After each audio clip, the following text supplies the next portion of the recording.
বলেছে বন্টি তুমি যাও তুমি তোর পারমিশন আমরা তো ভাই বোন হয়ে গেছি 14-15 বছর ভাই বোনই হয়ে যায় সবাই তুমি জঘন্য আমাকে জঘন্য বললি তুই আমাকে জঘন্য বললি হ্যাঁ জঘন্য কি বল জঘন্য রকমের ভালো মেয়ে বল নেচার স্টিয়ারিং গিয়ার সব ছেড়ে ওকে চুম খাবে শুধু এটাই ওর লং ড্রাইভ সবকিছু ছেড়ে শুধু কত যাবে আর কি একবার আমি বলেছি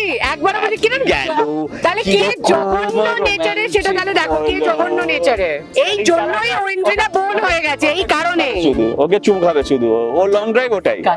হ্যাঁ ডেস্টিনেশনে পৌঁছাতে হবে না মাঝখানে দাঁড়িয়ে গোলাপ দেবে এই করবে সিটের উপর রাখা থাকবে যখন উঠবো সিটের উপর রাখা থাকবে আমি ওটা নিলাম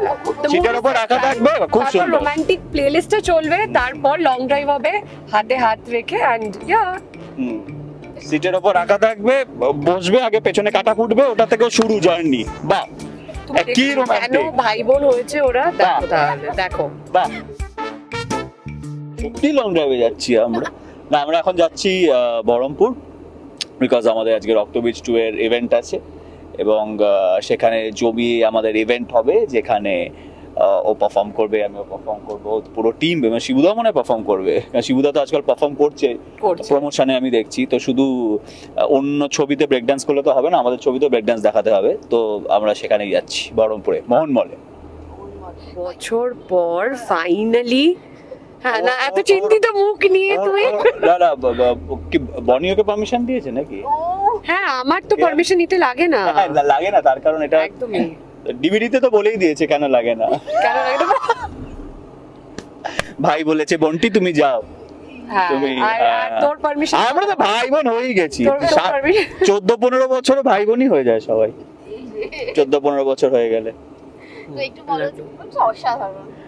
আই থিংক গানটা বেরোনোর পরই আর কি যেটা সব থেকে ভালো ফিডব্যাক পাচ্ছি সেটা হচ্ছে খুব ফ্রেশ লাগছে মানুষের আর অবভিয়াসলি ওরা আমার লাস্ট সেই ডার্লিং বুকে আজ বার্নিং বাবা সেই গানগুলো এখনো মনে পড়ে যায় ড্যাডিকে তোর আমি শ্বশুর বানাবো অনেক বছর আগে মানে আজ ওই গানগুলো যখন শোজে গিয়ে গাই মানে ক্রেজি রিয়াকশনস হয় তো সেখান থেকে অনেক অনেক বছর পর আবার একসাথে এই গানটা আপনার লোকের যেটা মানুষের যেটা সব থেকে বেশি ভালো লাগছে যে মানে আগে কি হতো না ইটস জাস্ট আ সং যে ঠিক আছে এটা সিনেমার গান দেখছি এবারে মানুষ রক্তবীজ এতটাই মানুষের মনে গেঁথে গেছে as a story as a concept wise তো সেখানে একটা কিউরিওসিটি হচ্ছে ওয়াই দিস সং মানে এখানে এদের দুজনের গল্পটা কি এদের দুজনের কেমিস্ট্রিটা কি মুনির আলমের এই রূপটা আবার কোথা থেকে এলো কি আর রিলিজ হয়েছে সবে কাজ হ্যাঁ একটাই কাজ হয়েছে না তারপরে তো এটাই মনে হয় কাজ একটাই হয়েছে but still the bonding is so strong এত বছর বিকজ মানে আমাদের ক্যামেরার বাইরের যে সম্পর্কটা সেটা এতটাই ভালো এতটাই গভীর যে সেই জন্য ফ্রেন্ডশিপ আর ওই বন্ডটা সিনেমায় দেখা যায় নাহলে সে অর্থে কিন্তু কাজ একটাই সে অর্থে কিন্তু তুমি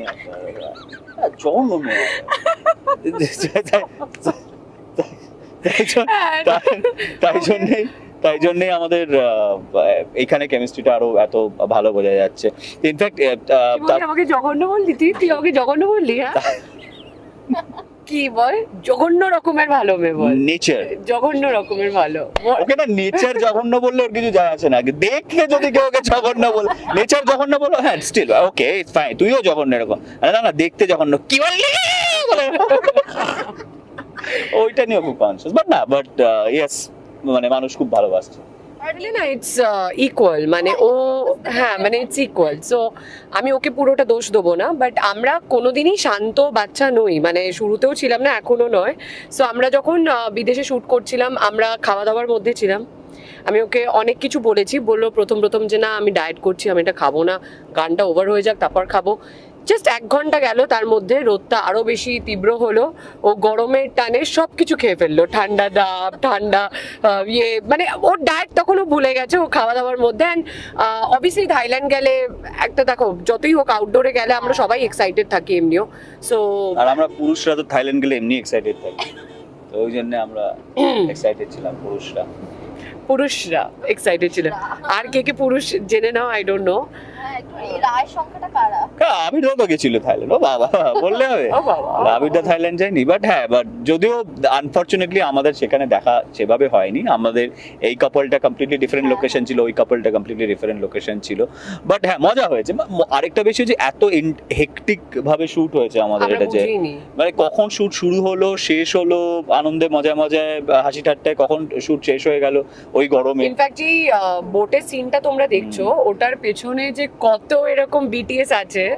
মানে আমরা ধাক্কা খাচ্ছি আবার যাচ্ছি, ধাক্কা খাচ্ছি আবার যাচ্ছি, সো এটা পুরোটাই মজার মধ্যেই গেছে সবকটা সিকোয়েন্সে। আই থিঙ্ক মোর দ্যান আমাদের আর্টিস্টদের থেকেও বেশি আমাদের ক্রিউ মেম্বার্সদের প্রচন্ড হেক্টিক আছে, বিকজ আমাদের ডে লাইট শুট করে তারা 6 ঘন্টা ট্রাভেল করে 2-3 ঘন্টা হয়তো চোখ বোঝেনি, একটু ঘুমোয়নি, আবার আবির দ্বারা মিমির গানটা শুট করতে হয়েছিল ওদের, তো ক্রিউ মেম্বারের প্রচন্ড হেক্টিক গেছে আমাদের, বিকজ যতই হোক আমাদের বাংলা সিনেমাটা বাজেটের মধ্যে আমাদের করতে হয়, তার মধ্যে থেকে কি করে কোয়ালিটি বের করে আনা যায়। হ্যাটস অফ টু শিবুদা, নন্দিতা দিয়ার পুরো টিম, ওদের ডিরেক্টোরিয়াল টিম অ্যান্ড পুরো টিমটা এত প্যাশনেট, মানে নিজেরা মানে কষ্ট করে মানে নিজেদের জান প্রাণ এক করে দেবে, কিন্তু প্রোডাক্ট ঠিক আছে, ভালো নেবে, পরের ছবিতে নেবে, নেবে নেবে নেবে, পরের ছবিতে নেবে, ইটস ওকে। বাবা আগে থেকে ফিল্ডিং করতে হয় বাবা, না, না, ঠিক আছে, ভাবছি ঠিক আছে, they're happy, না না they're দুটো ইএমআই বাউন্স করে যাবে না হলে। হ্যাঁ এখন ডিভিডিও বন্ধ না, ডিভিডিও বন্ধ দাও দুটো। তারপর হ্যাঁ কি জানো এটা on wheels. So basically এরপর আর long drive, romantic long drive এখন depends with like the company you have, তুমি কার সাথে যাচ্ছ, কতটা রোমান্টিক, সে কি কি সারপ্রাইজ। লং ড্রাইভ তো শুধু বললে হয় না, একটু খাওয়াতে হয়, একটা গোলাপ দিল, হ্যাঁ মানে একটা ঢুকতেই গোলাপ দিল, মুডটা সেট হলো, এইভাবে হয় লং ড্রাইভ। মানে স্টিয়ারিং গিয়ার সব ছেড়ে ওকে চুমু খাবে শুধু, মানে এটাই ওর লং ড্রাইভ, সবকিছু ছেড়ে শুধু কত কত যাবে আর কি। একবার আমি বলেছি, একবার বলেছি কিরম গেল, তাহলে কে জঘন্য নেচারে, সেটা তাহলে দেখো কে জঘন্য নেচারে। হ্যাঁ এটাকে বলে রোমান্টিসিজম, যেটা তোর মধ্যে নেই। হ্যাঁ পাই করে এরকম করে এই জন্যই ঐন্দ্রিলা বোন হয়ে গেছে, এই কারণে শুধু ওকে চুমু খাবে শুধু, ও লং ড্রাইভ ওটাই। Disgusting. হ্যাঁ ডেস্টিনেশনে পৌঁছতে হবে না, মাঝখানে দাঁড়িয়ে গোলাপ দেবে, এই না করবে, মাঝখানে দাঁড়িয়ে দেবে, একটা সিটের উপর রাখা থাকবে, যখন উঠবো সিটের উপর রাখা থাকবে, আমি ওটা নিলাম, সিটের উপর রাখা থাকবে, খুব সুন্দর রোমান্টিক প্লেলিস্টটা চলবে, তারপর লং ড্রাইভ হবে হাতে হাত রেখে, এন্ড ইয়া সিটের উপর রাখা থাকবে, বসবে, আগে পেছনে কাটা ফুটবে, ওটা থেকে শুরু জার্নি। বাহ কি কেন রোমান্টিক, ভাই বোন হয়েছে ওরা, দেখো তাহলে দেখো, বাহ ঠিক আছে। সিটে রেখে দিতাম, গোলাপ ফুটতো, ওখান থেকে আমাদের জার্নি শুরু হতো। বাবা মানে না আমরা গেছি, আমরা প্রচুর এরকম লং ড্রাইভে গেছি, আর আমাদের লং ড্রাইভে সব থেকে বড় যেটা থাকতো সেটা হচ্ছে কলকাতা থেকে বর্ধমান সব থেকে আগে। হ্যাঁ তারপরও গিয়ে গিয়ে আসতে যখন খিস্তি খাওয়া শুরু করলাম, যে ও বুঝে গেল আমার লং ড্রাইভ বলতে ওইটুকু, কারণ তেল যায় না বেশি, গেলে তেলটা তো খায় না গাড়ির, তো ওই জন্যে আমার ওই যতটুকু বাজেট আমি ওই অনুযায়ী লং ড্রাইভে নিয়ে যেতাম। হ্যাঁ আরেকটা লং ড্রাইভ আমরা গেছিলাম, যেটা we had a great fun, সেটা হচ্ছে বিশাখাপট্টনম গেছিলাম আমরা, বাই রোড বিশাখাপট্টনম গেছিলাম, ইট ওয়াজ অ্যামেজিং, মানে ওটা সবথেকে বেস্ট লং জার্নি আর কি। হ্যাঁ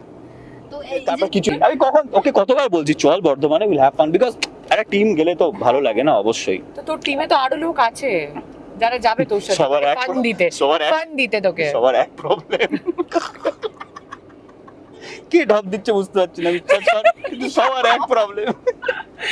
ও গড, আমাকে বালিকা বাকড়া পেয়েছে ওই জন্য, মুরগি হচ্ছে আমি যে দেখছি। একমাত্র মুরগি, আমি একমাত্র মুরগি, আর কিছুক্ষণ দেখ, কিছুক্ষণ গেলে আমি ডিম পারবো দেখ। বাবা। তো একটু বলো যে পুজোর সময় আরো 2-3টে ছবি আসছে একসাথে, তো সেক্ষেত্রে রক্তবীজ নিয়ে এমনি আগের বছর থেকে একটা উন্মাদনা ছিল যখন আমি অনেস্টলি সারা জীবনই উইন্ডোজ নিয়ে খুবই আশাবাদী, আর আমি এটুকু দেখে নিয়েছি যে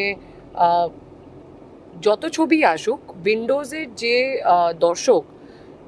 তাকে কেউ কেড়ে নিতে পারবে না, মানে সেটা একবার হলেও উইন্ডোজকে সুযোগ দেবে। উইন্ডোজের যেই গল্পটা উইন্ডোজ নিয়ে আসছে, সেটা দুর্গাপুজোর সময় হোক, সেটা ক্রিসমাসে হোক, সেটা any time of the year,